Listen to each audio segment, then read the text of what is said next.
Pep Guardiola du côté de Manchester City, ça semble toucher à sa fin. La presse nous annonce que le génie catalan devrait prendre son départ, ses valises des Citizens dès la fin de cette saison. Salut tout le monde, c'est TMF et évidemment j'ai envie de vous en parler, mais j'avais déjà évoqué le côté Pep Guardiola, lassitude, possibilité de partir il y a seulement 2 mois, donc on va aborder cette vidéo sous un prisme différent.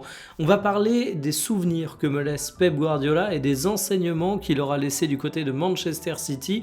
Je pense qu'on en aura tous des différents et c'est pour ça que cette vidéo est plus personnelle que jamais, mais vous le savez sûrement si vous êtes abonné de longue date, Pep Guardiola est sans doute un des entraîneurs que je préfère, un entraîneur que je trouve incroyablement inspirant et son passage à Manchester City en dit beaucoup selon moi sur ce qu'est le métier d'entraîneur, sur comment tu peux te renouveler, sur comment on peut bien gérer un club, et ça à travers plein de prismes, mais pas seulement à travers les questions de coaching. J'aurai également, pour commencer la vidéo après l'introduction, un court mot pour Maresca. Je dis un court mot parce que je pense qu'au moment où ce sera officiel, je ferai une vidéo d'analyse complète sur Maresca du côté de Manchester City. Ici, ce sera plus une petite prise de température. Bref, j'ai assez introduit le sujet. Installez-vous confortablement et bienvenue pour cette nouvelle vidéo Talk My Football.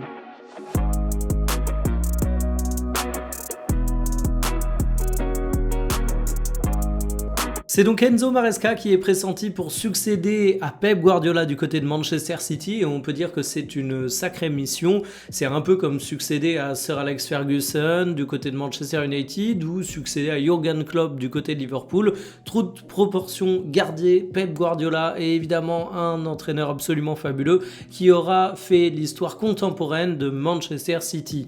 Et c'est marrant parce que Enzo Maresca, quand j'ai fait ma vidéo hier sur Xabi Alonso qui débarque du côté de Chelsea, je disais que malgré tout mon respect pour lui, il n'était pas arrivé, Maresca, du côté de Chelsea en tant qu'entraîneur de chapeau 1, parce qu'il venait de Leicester, parce qu'il avait finalement pas de très grand club dans son CV, mais qu'à mon sens, il avait peut-être acquis ce statut grâce à son expérience du côté de Chelsea, d'autant plus qu'on sait qu'il est parti des Blues, non pas à cause d'une quelconque incompétence, mais parce que ça devenait extrêmement tendu avec sa direction.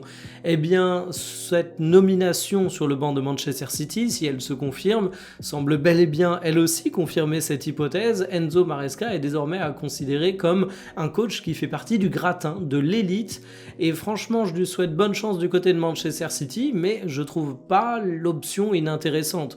C'est un mec qui connaît la première ligue, qui a réussi à bien faire jouer Chelsea quoi qu'on en dise, et qui a su réussir à mettre en place des choses dans un contexte qui était extrêmement éprouvant. Je me dis qu'il aura évidemment une pression médiatique toute particulière en prenant la suite de Pep Guardiola, mais que ce sera quand même peut-être un contexte un peu plus favorable que celui des Blues. Je lui souhaite une énorme réussite et ça m'a l'air d'être un bon choix pour relever un défi qui est quasiment impossible à relever, mais que voulez-vous, il fera ce qu'il peut. Et regardez Arne Slot, il a été très critiqué cette saison, la saison qui a fait suite à celle de Jürgen Klopp, là où il a pris la succession, s'est bien passé, donc c'est en fait tout à fait possible. Ce que je retiens de Pep Guardiola du côté de Manchester City, c'est que c'est un entraîneur qui a toujours su surprendre au cours de sa carrière, qui a toujours su faire taire ses détracteurs et il l'a prouvé en Angleterre. À l'époque où Pep Guardiola a signé au Bayern Munich, ses haters avaient tendance à dire qu'il avait tout réussi du côté du FC Barcelone parce que c'était sa maison, son club et qu'il allait moins rigoler maintenant qu'il allait découvrir un contexte où tout lui était étranger. Vous connaissez la suite, Pep Guardiola a fait un parcours au Bayern Munich qui est absolument exemplaire et franchement, même si on peut chipoter sur certains non-accomplissements, on a juste envie d'applaudir des deux mains ce qu'il a fait. Et puis ensuite, Pep Guardiola en 2016 du côté de Manchester City, on avait des personnes qui nous disaient que ça n'allait pas le faire parce que Pep Guardiola était un entraîneur qui était extrêmement joueur avec des principes qui était dogmatique sur la possession, que le tiki-taka était son football, chose que lui-même d'ailleurs va renier et il aime pas ce terme, bref, qu'il allait complètement se faire broyer par le football anglais. Et vous connaissez la suite, Pep Guardiola a parfaitement réussi à faire fermer les bouches du côté de Manchester City et il a su se réinventer. Déjà, Pep Guardiola a su se réinventer du Barça au Bayern, mais même du Bayern à Manchester City. Et même à Manchester City, en littéralement une décennie, il y a eu plusieurs phases, il y a eu plusieurs éléments tactiques qui peuvent être sortis comme sa grande legacy. Alors je vais vous en citer quelques-uns qui m'ont personnellement marqué, ils sont pas forcément représentatifs de Pep Guardiola, c'est plus ma sensibilité personnelle footballistique qui va parler, mais quand je vois comment Pep Guardiola a réussi à utiliser Cancelo à une époque comme une sorte de milieu de terrain excentré qui avait une importance cruciale dans le jeu de Manchester City, je peux qu'être admiratif et c'est pas forcément un truc qu'on aurait pu anticiper à l'époque de Barcelone. Quand je vois qu'il a réussi à faire de Sterling un des meilleurs joueurs du monde, voire le meilleur joueur du monde à un moment très précis, je me dis quand même que ça tient de la magie noire quand tu vois la suite de la carrière du jeune anglais. On peut dire la même chose sur Leroy Sané dans une moindre mesure. Il a vraiment réussi à mettre des joueurs dans un système extrêmement performant. C'est un coach qui aujourd'hui est habitué à jouer avec Erling Haaland, qui est évidemment une recrue incroyable que tous les clubs du monde aimeraient avoir. Mais il ne faut pas oublier que Pep Guardiola, il était également décrit comme le mec qui aimait les faux numéro 9. Donc entre réussir à briller avec Erling Haaland et réussir à mettre en place un football basé sur des faux numéro 9, il y a un monde. Et en fait, à chaque fois qu'on a dit que Pep Guardiola n'arriverait pas à s'adapter au football, il a su réinventer sa manière d'aborder les matchs. C'est un entraîneur qui a su également se remettre en question. On a tous en tête les échecs en Ligue des Champions de Pep Guardiola où il avait le syndrome du héros. Il fallait qu'il sorte une petite originalité tactique avant un grand match. Il fallait en quelque sorte que ce soit lui le protagoniste principal de l'affiche. Ça lui a causé du tort à plus d'une reprise et finalement, avec le temps, Pep Guardiola est toujours resté aussi génial et inventif, mais c'est peut-être assagi pour davantage faire confiance en ce qu'il mettait en place quotidiennement et reproduire ça en Champions League. Ça lui a amené des succès. Donc moi, c'est un des trucs que je retiendrai avec Pep Guardiola du côté de Manchester City, c'est qu'une fois de plus, il a fait taire ses détracteurs et il a prouvé qu'il était le plus grand coach du monde selon moi, mais à minima, un des plus grands coachs du monde selon absolument tout le monde. Pep Guardiola, ça a été un rappel sur le fait que donner du temps à son entraîneur, c'est précieux dans le football. Aujourd'hui, avec une décennie dans le rétroviseur, on a évidemment la vision de Pep Guardiola qui a un palmarès absolument énorme. Il a gagné un nombre hallucinant de Premier League, il a gagné des coupes, que ce soit le FL Cup ou la FA Cup, il a gagné une Ligue des Champions. Mais tout n'a pas débuté tranquillement pour Pep Guardiola. Enfin, si on parle des tout débuts, ses premiers matchs étaient satisfaisants, mais rapidement, lors de sa première saison en 2016-2017, il y a eu des complications, il a été critiqué, ça lui amène la première saison blanche de sa carrière, et il termine 3e de Premier League, ce qui est évidemment une contre-performance par rapport aux attentes démesurées qu'il avait suscitées. Et là, finalement, on aurait pu se dire que Pep Guardiola, il allait être chahuté, qu'il était attendu comme le Messi, et que finalement, la réalité allait être un peu plus complexe. Et c'est marrant parce qu'un autre entraîneur qui a beaucoup marqué la Première Ligue, c'est Jürgen Klopp, et lui aussi, il a connu des moments un peu plus complexes à Liverpool. Mais les clubs ont fait confiance aux deux entraîneurs, City à Guardiola, Liverpool à Jürgen Klopp, et par la suite, il y a eu beaucoup de succès. Dès la 2e saison de Pep Guardiola, tu te retrouves avec une réussite absolument incontestable. Et vous connaissez la suite des années, Pep Guardiola a roulé sur la Première Ligue avec une très grande régularité, et c'est un coach qui a réussi à prouver que oui, il avait peut-être besoin d'un temps d'adaptation en débarquant de la Première Ligue, mais ça n'a rien d'honteux. La Première Ligue, c'est quand même un championnat assez particulier, mais que derrière, il a fait preuve d'une longévité exceptionnelle. Je sais pas si on se rend compte de ce que ça représente son parcours à City. 10 ans dans un top club, c'est intenable. Déjà que 10 ans dans un club normal, c'est beaucoup, mais alors dans un club comme City où l'exigence est monumentale, c'est encore plus un exploit.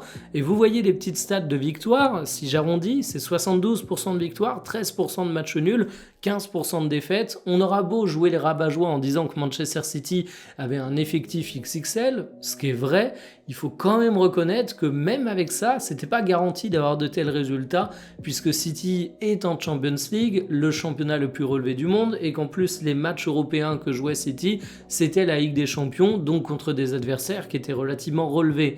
Là-dessus, c'est une leçon de plus qu'il faut répéter à tous les dirigeants de club. C'est un Nantais qui vous le dit, croyez-moi. Laissez du temps aux entraîneurs, c'est une bonne chose, parce que même les génies peuvent avoir besoin d'une petite période d'adaptation.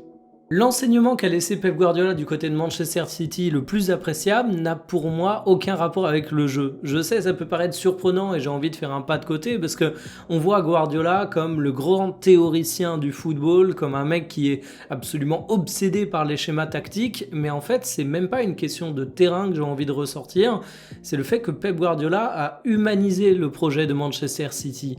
On sait que Manchester City fait partie des nouveaux riches, un peu comme le Paris Saint-Germain avec le Qatar. Manchester City s'est fait beaucoup taper sur les doigts là-dessus, mais la différence entre City et le Paris Saint-Germain, c'est que City, durant une bonne période, a eu l'incarnation de Pep Guardiola. Et je trouve ça extrêmement important et extrêmement fort.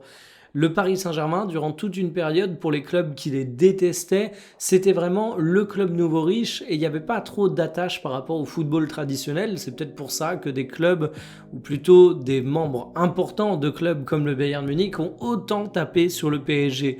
City, il n'est pas passé entre les gouttes du côté de l'Angleterre, parce que bien évidemment, nul n'est prophète en son pays, mais il y avait quand même ce côté prisme de lecture de Manchester City à l'aune de Pep Guardiola. Pep Guardiola a pleinement profité du statut de nouveau riche de Manchester City. C'est un mec qui a eu un effectif pléthorique, c'était même un running gag sur la construction de la défense centrale de Manchester City au début, où tu as eu beaucoup de recrutements, de joueurs surpayés, où ça a été très compliqué de trouver la formule gagnante, et quand tu regardes finalement l'ère Pep Guardiola à Manchester City, le montant des dépenses en transfert que tu as eu durant ce temps-là, tu peux te dire que c'est incontestablement un club qui a dégueulé de la thune absolument partout, mais en fait Manchester City, c'était surtout lu à travers le prisme d'Ains Guardiola. Et je trouve ça extrêmement fort d'avoir un mec qui est resté 10 ans au sein du club pour lui donner une véritable personnalité. C'était quasiment plus le club de Pep Guardiola que le club de Manchester City pour la presse footballistique qui analysait les performances de l'équipe. Tu n'échapperas jamais aux commentaires sur les montants de transfert, mais en tout cas, tu avais un fil rouge, un fil conducteur, quelque chose qui permettait d'avoir une identité supplémentaire par rapport au fameux tampon nouveau riche qu'on avait tendance à coller. Et ça, je trouve que Manchester City l'a joué à la perfection. Quand on a des clubs comme le RB Leipzig, par exemple, en Allemagne, qui est taxé de plastic club, quand on a des clubs qui sont des nouveaux riches, comme, je l'ai dit, le Paris Saint-Germain, mais on peut également parler de Newcastle, et il y a d'autres exemples à travers la planète footballistique, je pense que ce qui est important, c'est de rapidement réussir à construire une histoire, rapidement construire une identité, et pas forcément une identité qui repose sur des principes centenaires, parce que des fois, t'as pas forcément ce luxe, mais qui te permet de rapidement saisir ce qu'est un club et comment il va évoluer. Manchester City, sous Pep Guardiola, c'était ça. C'était le club qui applique les préceptes de jeu de Guardiola, c'était le club qui appliquait les besoins de recrutement de Pep Guardiola et c'était vraiment le roi de Manchester City. Et ça, c'est un truc qui me marquera profondément, je pense. Et dans les grands succès de City, parce qu'il y en a eu des nombreux, je pense que celui-ci n'est pas à sous-estimer. Ils auraient pu choisir beaucoup de coachs, ils auraient pu s'organiser de bien des manières, mais on sait que l'arrivée de Pep Guardiola, c'était au cœur du projet des Citizens. On sait qu'ils ont été démarchés des anciens du FC Barcelone pour préparer le terrain avant même l'arrivée de Pep Guardiola en 2016. C'était cousu de fil blanc. Et ça, c'est sans doute ce qui a été une des plus belles réussites et un truc que je retiendrai. Pep Guardiola, ça a été le mec qui a incarné City pendant une décennie et le mec qui a fait l'identité d'un club qui aurait pu être critiqué pour être un club qui n'a pas forcément l'histoire de Liverpool, qui n'a pas forcément l'histoire de Manchester United, quand bien même c'était un club important avant même l'arrivée de ces nouveaux actionnaires. Au final, Pep Guardiola, pour moi, c'est toute une époque de la Première Ligue. On a beaucoup tendance à dire que le kick and rush a été une époque révolue dès qu'Arsène Wenger est arrivé en Angleterre, parce que l'entraîneur français a apporté d'autres préceptes de jeu. Mais évidemment, avec Pep Guardiola, tu as eu une hype sur le fait de pratiquer un football différent. Et quand tu regardes pas mal de petits joueurs espagnols d'1m70 qu'il a réussi à mettre au sein d'une équipe de Première Ligue pour martyriser les Anglais, tu peux dire que c'est un sacré exploit et qu'évidemment ça fera date. Je pense que j'y repenserai dans 10 ans, dans 20 ans, dans 30 ans au passage de Pep Guardiola du côté de Manchester City et que pour moi ce sera le symbole ultime d'une époque de Première Ligue qui sera bientôt révolu, mais c'est assez dur d'en parler aujourd'hui parce qu'on est encore en plein dedans et Pep Guardiola, jusqu'à preuve du contraire, est actuellement encore l'entraîneur de Manchester City. Je suis pressé de voir de quoi sera fait son avenir, je suis pressé de voir si ce sera une année sabbatique, lui qui est un petit peu fatigué par le métier de footballeur, si c'est l'incorporation dans un projet où il prendrait un peu de hauteur façon Jürgen Klopp du côté de Red Bull, ou si c'est, ce qui est annoncé par beaucoup, la prise de fonction dans une sélection. Est-ce qu'il va choper la place de Zidane dans l'équipe de France? Je n'y crois pas une seule seconde, mais qui sait, peut-être une autre sélection. En tout cas, on en reparlera sur la chaîne, mais voilà, j'avais envie de rendre ce petit hommage à Pep Guardiola, un entraîneur qui a été extrêmement important pour la Première Ligue, pour Manchester City, et évidemment pour le football dans son ensemble. J'enfonce une porte ouverte en disant ça. Je vous dis à demain pour une prochaine, salut.